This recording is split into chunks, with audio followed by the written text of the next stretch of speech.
Hi and welcome to part 2 of the trig equation videos, where we will now also look at where and how compound and double angles are involved. In this video, we will highlight that it is only type 4 equations where it is appropriate or necessary to apply compound and double angle identities, and we have included 2 worked examples to go through together. A reminder of the 4th type of trig equation, where you have a combination of ratios. It is in this scenario that grade 12 trig may need to be applied.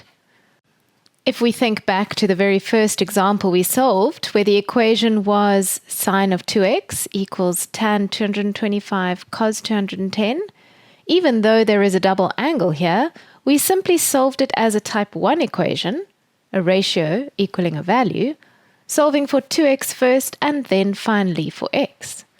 In fact, if we were to have expanded this double angle, we wouldn't have been able to solve for x.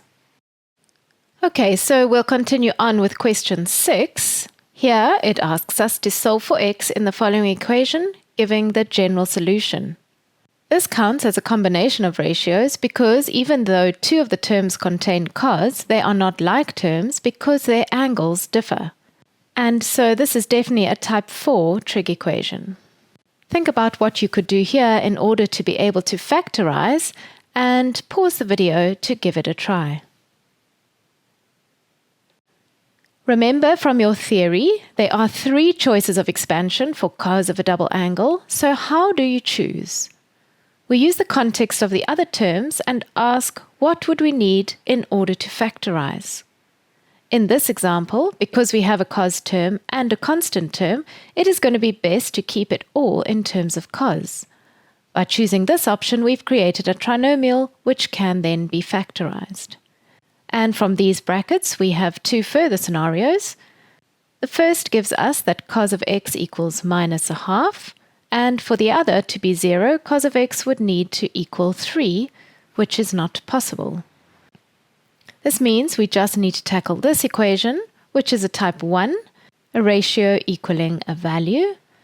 And so your steps are: find the reference angle, decide which quads to solve in, and create the equations. For cos, you can give 2 separate equations, like we've discussed before, or like this in one equation where the third quad angle is just the negative of the second quad angle, and plus n360 because they have asked for the general solution. So this is the solution for x when it's all in one equation. The 2 separate equations would be x equals 120 degrees plus n360, n an element of z, and x equals 240 degrees plus n360, n an element of z. Here is the second worked example of our type 4, question 7. Pause now and give it a try.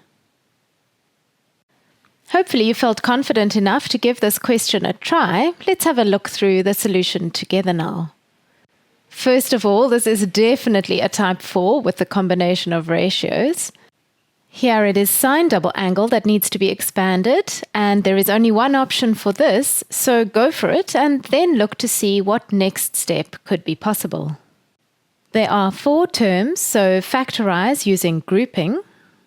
Let's take a more detailed look at this factorization for a moment.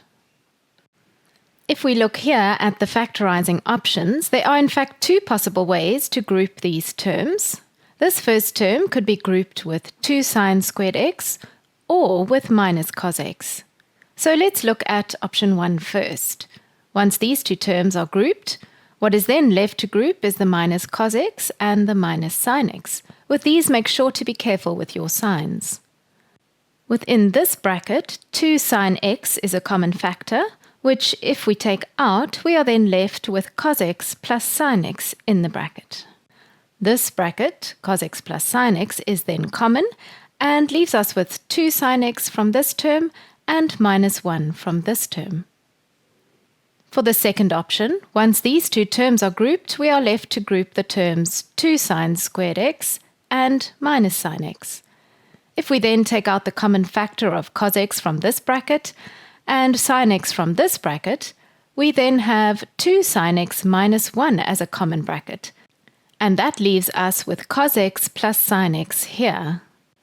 As you can see, the outcomes from each factorization option are the same.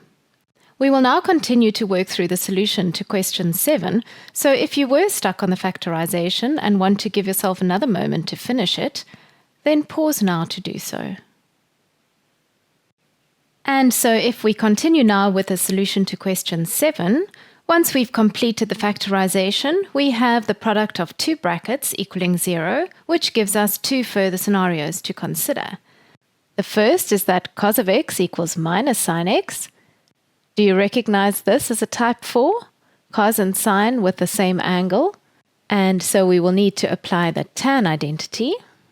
And the other scenario is that sine x must equal a half, which means we now have two situations of type 1, and so for each we need to find the reference angle and then decide which quads we're solving in.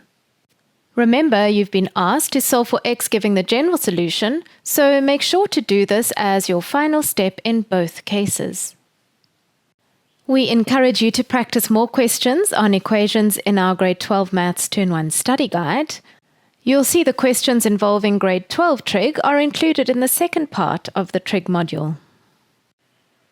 Thank you for watching these videos. Equations can feel like a tricky part of Trig, so we hope this trio of videos has stood you in good stead to build your confidence with them.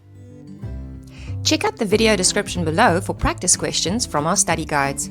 If you found this video useful, give it a like and subscribe to our channel so you don't miss any new episodes.